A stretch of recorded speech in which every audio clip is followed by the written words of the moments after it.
क्या करूं, मैं इतनी सुंदर हूं तो। श्रीवास्तव मौसी का जब बेटा हुआ था, उन्होंने तभी ठान लिया था कि अपने बेटे के लिए सबसे सुंदर लड़की का हाथ मांग कर लाएंगी। श्रीवास्तव मौसी को भी बचपन से हीरोइन बन के रहने का बड़ा शौक था, तो बहू भी उनको हीरोइन जैसी ही चाहिए थी। एक दिन उन्होंने मिस गाजियाबाद डिम्पल से उसकी शादी करवा दी। यहाँ बस एक ही दिक्कत थी, डिम्पल को फेस मास्क बनाना तो आता था, पर आटा गूंथना नहीं आता था। बातें तो पक्की पक्की करती थी, पर रोटियां कच्ची पक्की बनाती थी। कमला बहन, मानना पड़ेगा, आप शहर की सबसे सुंदर लड़की को ब्याह कर ले आई है अपने बेटे के लिए। अब इसमें हमने तो कुछ नहीं किया भाई साहब, सब ऊपर वाले की कृपा है। जी जी, तो क्या क्या कर लेती है आपकी बहू? सब कुछ। जाओ बेटा डिम्पल, शर्मा जी के लिए थोड़ा नाश्ता पानी बना लाओ। डिम्पल नजदीक जाकर श्रीवास्तव मौसी के कान में फुसफुसाती है। मम्मी जी, नाश्ता बनाना तो नहीं आता, सिर्फ पानी ले आओ। अरे बेटा, तुझे देखने कितने लोग आए हैं, इन सबको पानी पिलाने का ही इरादा है क्या? सुंदर हूँ इसलिए देखने आए हैं। क्या करूँ, मैं इतनी सुंदर हूँ तो आप ही बताओ ना, क्या करूँ मैं? अरे बेटा, कुछ मत कर, खाना बनाना सीख ले बस। श्रीवास्तव मौसी के लिस्ट में सुंदरता सबसे ऊपर आती थी और उन्हें उसी का फल मिला। उनके बेटे अशोक ने एक दिन माँ से शिकायत की। माँ, कैसी बहू ढूंढ कर लाई हो? मैं शाम को थक हार कर घर लौटता हूँ तो मुझे कहती है, आज पेडिक्योर करना है, करवा दोगे? अरे जबकि दिन भर काम करके पाँव मेरे थके थे। अरे बेटा, ठीक है ना, धीरे धीरे सीख जाएगी। अरे क्या सीख जाएगी माँ, उससे कुछ भी नहीं आता। हफ्ते भर का शेड्यूल बना लिया है उसने, पेडिक्योर, हेड मसाज, मुल्तानी मिट्टी का ये वो, अरे पता नहीं क्या क्या। अरे मुझे तो नाम भी नहीं आते। देख बेटा, खाना बनाना, सब्जी काटना, ये सब सीखा जा सकता है, पर सुंदरता नहीं सीखी जा सकती। इतनी सुंदर बहू मिली है, फिर भी तू खुश नहीं है, कैसा बेटा है तू?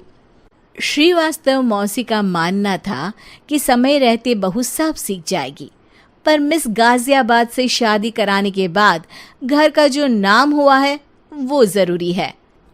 अरे सबकी बहू खाना बना लेती है, हमारे घर में तो काम वाली दीदी भी है, पर हमारे घर में जितनी सुंदर बहू है ना, उतनी किसी के घर में नहीं। ऐसा श्रीवास्तव मौसी सबको कहती रहती। फिर एक दिन वो हो गया जो नहीं होना चाहिए था, डिम्पल को पिंपल हो गया। डिम्पल घर में छुपी बैठी थी, पर ऐसी खबर छिपती कहाँ है। शर्मा जी घर में अपने बेटे की शादी का न्योता देने आए तो उन्होंने पूछ लिया, अरे आज आपकी बहू नहीं दिख रही?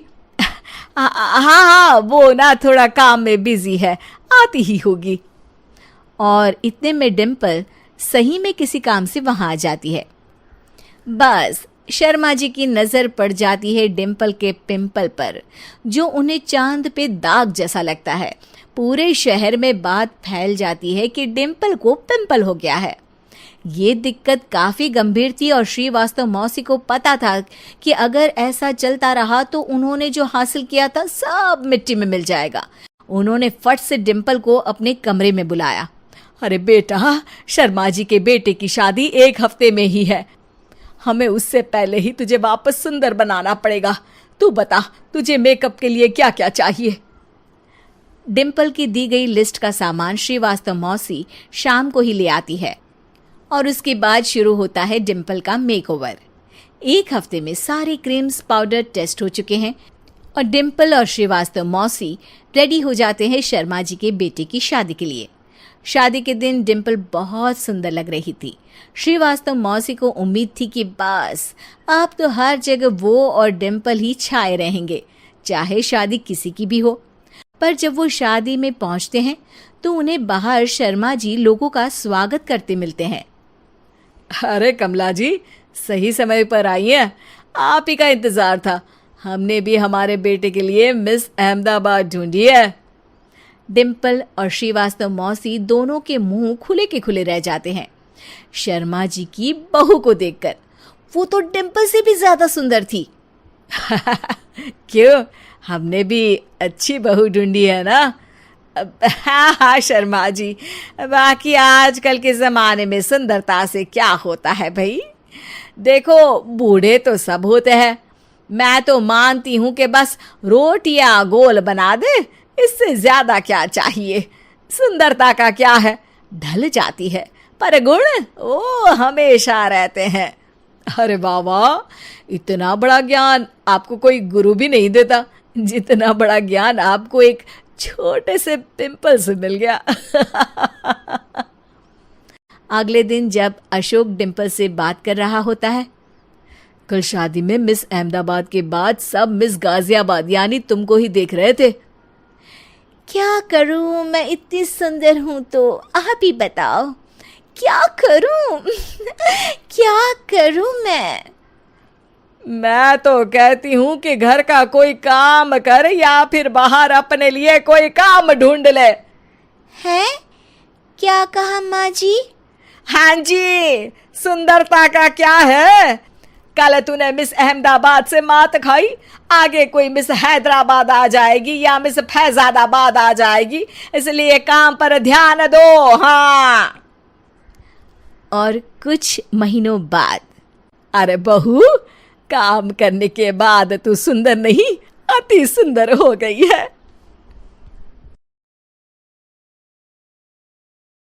शिल्पा शहर की पढ़ी लिखी और होशियार लड़की है, जिसकी शादी उसके पापा के सालों पुराने वादे की वजह से गांव के विकास से हो जाती है। शिल्पा की सास पुराने ख्यालों की होती है। अरे शहर की हो, इसका मतलब ये नहीं कि जो मन आए करोगी। घर के कुछ नियम है जो तुम्हें भी मानने पड़ेंगे। हाँ मम्मी, मुझे रीति रिवाज से कोई दिक्कत नहीं है, पर ऐसे नियम जिनका कोई मतलब ना बने वो तो गलत है। हाय देखो तो, अरे घर आए एक दिन पूरा नहीं हुआ और सास से जुबान लड़ाना भी शुरू। नहीं हो, बहू हो, अपनी हद में रहना सीख लो। हाँ। इतने में विकास भी वहां आ जाता है। माँ, मुझे लगता है शिल्पा को घर रहने की जगह दुकान चलना चाहिए। इसकी नई चीजों की समझ और सोच हमारे बिजनेस के लिए बहुत अच्छी रहेगी। बेटे की बात सुनकर माँ को बहुत गुस्सा आ जाता है। अच्छा, अरे बीवी के आते ही तेरे तो सुर बदल गए। अगर ये दुकान जाने लगी तो गांव में क्या इज्जत रह जाएगी हमारी? है लोग क्या कहेंगे? ये कहीं नहीं जाएंगे बस। हाँ। माँ के आगे और कुछ बोले बिना विकास वहां से चला जाता है और सास शिल्पा को घर के कामों में लगा देती है। उसी रात विकास और शिल्पा साथ बैठकर बातें कर रहे होते हैं। मम्मी ऐसा क्यों सोचती हैं कि औरतें कुछ नहीं कर सकती और उन्हें लोगों की इतनी चिंता क्यों है? पापा की डेथ के बाद माँ ने दुकान संभालने की कोशिश की थी, पर लोगों ने उल्टी सीधी बातें सुनाकर उनका आत्मविश्वास इतना गिरा दिया कि वो कुछ कर ही नहीं पाई और सोचने लगी कि शायद औरतें ये सब कर ही नहीं सकती, इसलिए उनसे भी नहीं हुआ। लोगों की यही तो दिक्कत है, उन्हें अपने से ज्यादा दूसरे की जिंदगी में स्वाद आता है। वैसे लोग जिनसे डरते हैं ना, उन्हें ही तोड़ने की कोशिश करते हैं। आप फिक्र मत करो, मम्मी की सोच बदलने का तरीका है मेरे पास। और अगले ही दिन से शिल्पा अपनी सास की सोच बदलने और लोग क्या कहेंगे के डर को खत्म करने की जद्दोजहद में जुट जाती है। मम्मी आपको पता है, गीता बबीता, अरे जिनके ऊपर दंगल फिल्म भी बनी है। मैं फिल्म बिल में नहीं देखती। हाँ, वो हरियाणा की लड़कियां हैं, दोनों रेसलर हैं। उन्होंने जब ये शुरू किया था ना, तो लोगों ने बहुत बातें बनाई, बुरा भला बोला, मजाक भी बनाया, लेकिन उन्होंने ना किसी की सुनी, ना अपने ऊपर से विश्वास खोया और ना ही हार मानी। और देखो आज किस मुकाम पर है। अरे तो ये सब मुझे क्यों सुना रही है? हाँ नहीं नहीं, बस ऐसे ही, हमें अपने आसपास की खबरें तो रखनी चाहिए ना। ऐसा कहकर शिल्पा अपनी सास को सोच में डालकर वहां से चली जाती है। अब शिल्पा हर दिन दुनिया के अगेंस्ट अपनी हिम्मत से सक्सेसफुल बनने वाली लड़कियों की कहानी अपनी सास को सुनाने लगती है। इसी तरह कुछ समय बीत जाता है। और माँ, आजकल बहुत चुप चुप रहती हो, सब ठीक तो है ना? बस कुछ सोचती रहती हैं, इसीलिए ज्यादा बोल नहीं पाती।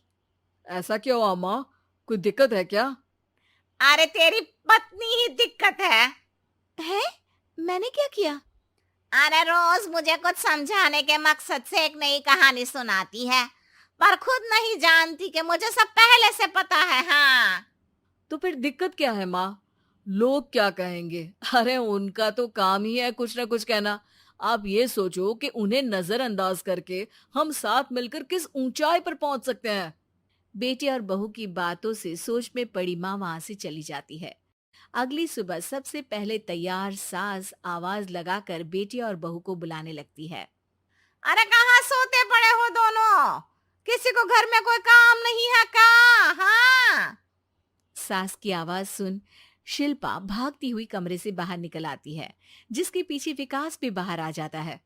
मम्मी, आप इतनी सुबह तैयार होकर कहाँ जा रही हैं?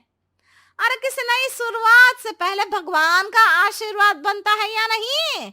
मैं सीधा दुकान जाऊंगी, तुम काम निपटा कर आ जाना है। सास की बात सुन शिल्पा और विकास खुशी से फूले नहीं समाते। ये हुई ना मेरी माँ वाली बात।